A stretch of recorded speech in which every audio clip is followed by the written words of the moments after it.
Okay, we're back. Kuya Bono, if the problem is confined to Marawi and there has not been any real spillover, do you think it's a worthwhile thought to consider to amend the martial law proclamation to limit it not to the totality of Mindanao but to the areas immediately adjacent Marawi?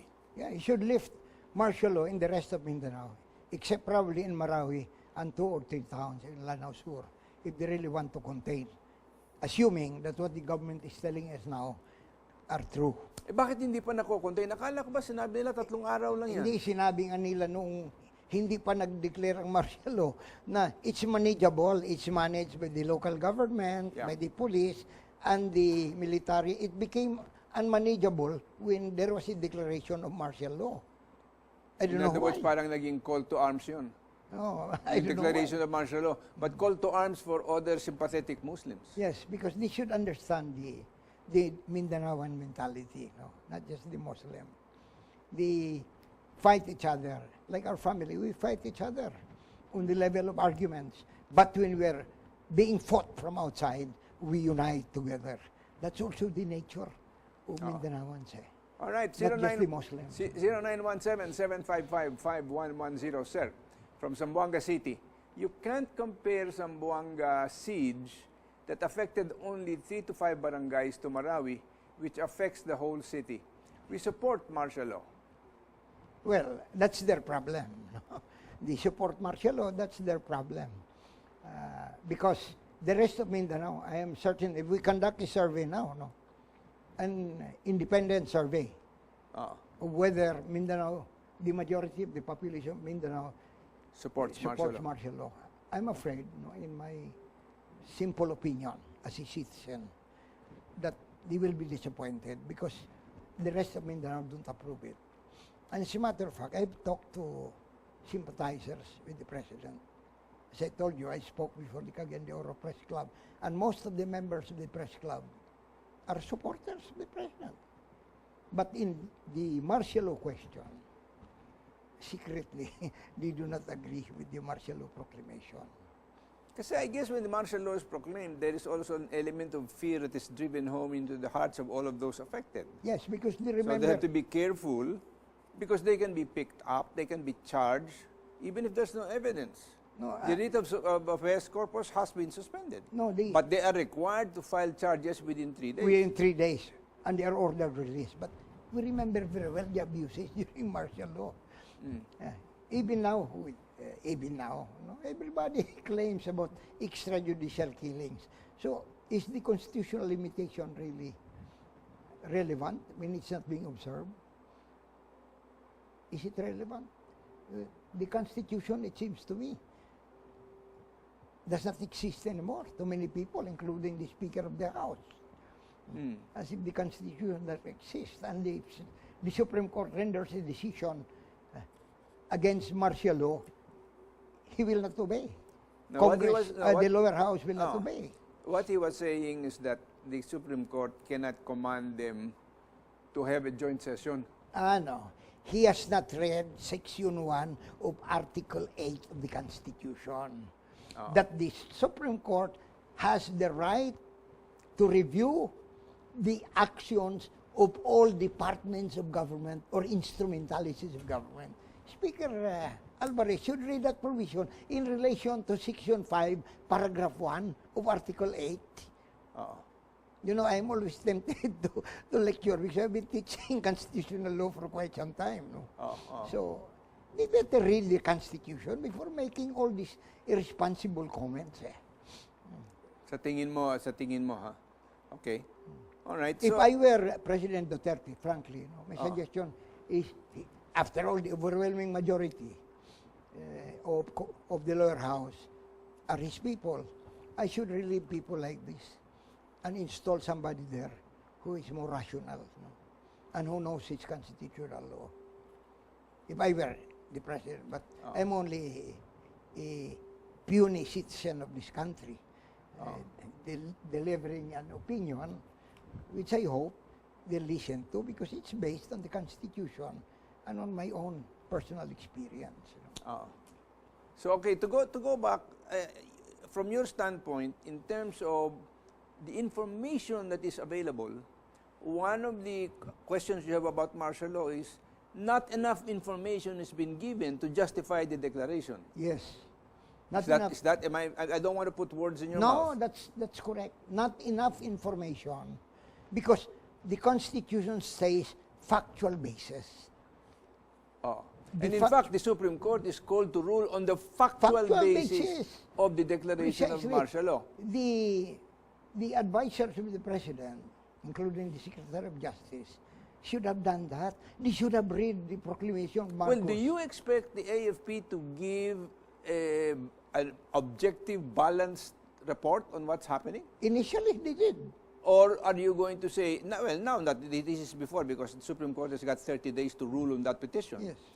Not now, they will, you see, the big question here that comes up in martial law, is the media report or are the media pronouncements true or propaganda? Yeah, the problem is, if it's negative, negative, probably it's true. If it's coming from Facebook or from the spinners in government, that's highly disputable. Okay. Yun ang problema natin. There is also a problem with credibility. There's a credibility problem. But eventually, with when you media. keep putting out false news or doctored news, it is your credibility that will be lost. That's true. Diba? As a matter of fact, in this case of Secretary Aguirre, of that picture that was taken in 2015, made to appear as if it were taken in Marawi City days before the Maute attack was proved false. Imagine that. In other words, and nobody holds them accountable for that. Precisely, that's the point. And nobody holds anybody accountable for anything. For anything. Alright, from 0909-617-4829. Gandang gabi sa iyo, sir. Sana mahinto ng gulo ang martial law sa Marawi City. Kasi kung di ito mahinto, marami ang masawi ang buhay. Masibilyan man o military. Kawawa naman ang naiwan at marami na ang pumupunta sa bundok at mag-NPA. So problema naman ito sa ating namumuno. Sana makinig siya at pag-isipan kung ano ang maidulot sa ating bayan, partikular sa mga lugar na naaapektuhan ng gulo. Tama. Tama ang sinasabi ng fellow citizen of this country. Okay, from 0999-349-0494. Tanong ko lang, attorney, kailan ba matitigil ang giyera natin sa Maute? Ay, wala pangako dyan, 3 araw, tapos na yan. Sabi nga nila, 3 araw, sabi nga ni Presidente, kung siya lang pabiyaan, it will be over in 24 hours. So, if it's true that it can be over in 24 hours, why doesn't he do it? Diba? At saka bakit patuloy pa din ang gulo? Oh, it's good for everybody. Sabi niya, he will leave it to the generals for 3 days. For 3 days to finish them. Tomorrow will be the 3rd day. Since More than 3 days na more yung than gulo. 3 days na ba yun? Okay. Oo. So, paano yun? Alam mo, kasi dito ang question dito, at pwede nilang sabihin, hindi kasi ang nangyari dito, nag-infiltrate ngayon ang many other combatants ng Maute o ng Abu Sayyaf, no? So why have they not interdicted Them from entering the area. Yes. Precisely, that's the point. And they don't know the culture of Mindanaoans nga. Oo. Yung in-explain ko kanina. In the area of Mindanao, when you harm a Mindanaoan and you're an outsider, you'll be in serious problem. Alam mo sa akin, alright, understanding the Mindanaoan values and culture is fine. But, if yung napoproblema ay isang tao na hindi matino, at papatayin ka kung kaya kang patayin, ba't ka kakampi doon? Hindi, ang problema kasi, ang patayan is overkill eh. Overkill, katulad ng tukhang, no? Yung tukhang formula. Tukhang, the way it's practiced, when you are privileged, tukhang. Yung Cebuano is, tuk is tok-tok, hang is hangyo. Pag sa Forbes Park at iba pa, tukhang. Pero pag doon sa Tondo at sa ibang lugar, sa mga mahihirap, tuk-tuk, bang-bang, tukbang. Hindi tama yung ganun eh. It's not right. All right. So, but the question here is, all right, you would suggest that they consider amending the martial law declaration and limiting it to a smaller area. No, I'm not recommending it. I'm saying that if the facts That's what the facts might be are calling for. warrant, if the facts warrant, and it's beyond, as a matter of fact, this is a sad commentary on what I heard from the police, the military, and the local government. Because they've been saying consistently, the problem is under control. Under control. If it's under control, why the bombardment? Why? That's overkill. When you see the children. In other words, there is no need to invoke the Air Force here Yes, to bomb bomb them out. indiscriminately. Yung nga, natamaan nga doon yung mga sundalo mismo. Mismo 11 soldiers died patay. because of inaccuracy. Oo. Inaccuracy. Mismo sila, they became the victims of the overkill formula. Simple police action according to these civilian authorities, the military, and the armed forces, the police. Kaya na. Kaya na, sabi nila. That's why, my suggestion to the President, if he's listening, I will lift martial law immediately. Even over Marawi. Even over Marawi. A simple police action yun eh. When you are opposing 500 or 1,000 persons? No, there are no such thing. 500 or 1,000 persons. Yun ang sabi ng Indonesia, meron daw 1,200 ISIS followers. That is an insult to the military because according to military reports, they heard it for the first time. But is it possible that the reports of the military about the force of the ISIS is also conditioned to minimizing the risk or the danger? No, I don't think so. Okay. I've been with so many military people since I became governor, considering that I was in the opposition, and until the Cory years. And these people won't do it. But maybe there are those who like the trouble to continue for budgetary and promotional purposes. Okay. But as a rule, maybe I don't think that's the majority rule. All right. You are running out of time. At ito, our last question, 0915-828-7319. What is the difference between the martial law of Marcos to present-day martial law in Mindanao? Well, the difference, to begin with, as I said, the Marcos proclamation is 10 pages. This one is 2. That's the major difference. Because maybe the Marcos martial law talked of the dangers nationwide.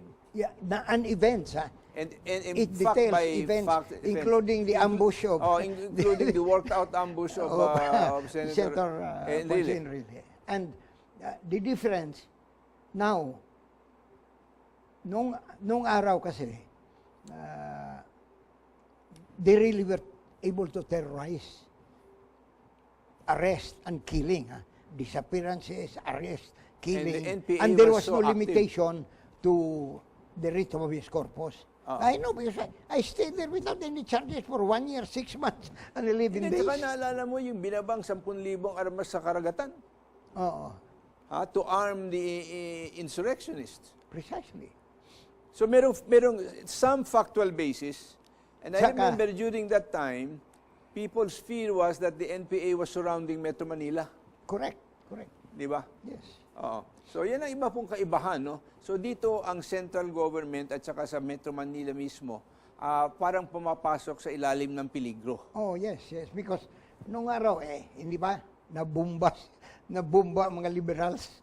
Oo. Salonga, Jerry Rojas, si Osmeña, Eddie Ilarde. They're all victims. I almost became a victim there, coming from UP. I could not reach them on time. So yan ang kaibahan. Ito ngayon sa Marawi is a very isolated area. Very isolated. Kanya lang, sinakop ng martial law ang kabuuan Ng Mindanao. ng Mindanao, where many of the areas there are still relatively peaceful, Yeah. with minor problems. Overwhelming majority Mas of the areas malaki, in no? Mindanao. Yeah. Okay. So ito ating nakikita. I'm in touch with some people, for example, maski na hanggang Lanao del Sur, And sabi lang, may maraming sundalo doon. But before the soldiers came, nagkakaroon ng isolated penetrations by rebels. Pero fundamentally, life was going on fairly peacefully. Yeah, precisely. Nothing so outlandish. Nothing outlandish. Okay. Eh, butig lang yan. Nagsimula sa butig and according to them, it's under control. All right, we've run out of time, Kuya Bono. And so before we close, I want Kuya Bono and all of you who are watching, magsama-sama tayo sa panalangin sapagkat hindi natin pwedeng alisin ang Panginoon sa gitna ng ating mga hinaharap sa buhay. Even what's going on in Mindanao and all over this nation at sa kalagayan ninyo, wherever you are living. Panginoon, salamat sa iyong kabutihan. Salamat sa iyong pagmamahal sa amin. Salamat at minamahal mo kami. Hindi mo iniinda kung saan kami nanggaling o sino man basta't kami nilalang mo. Mahal mo kami.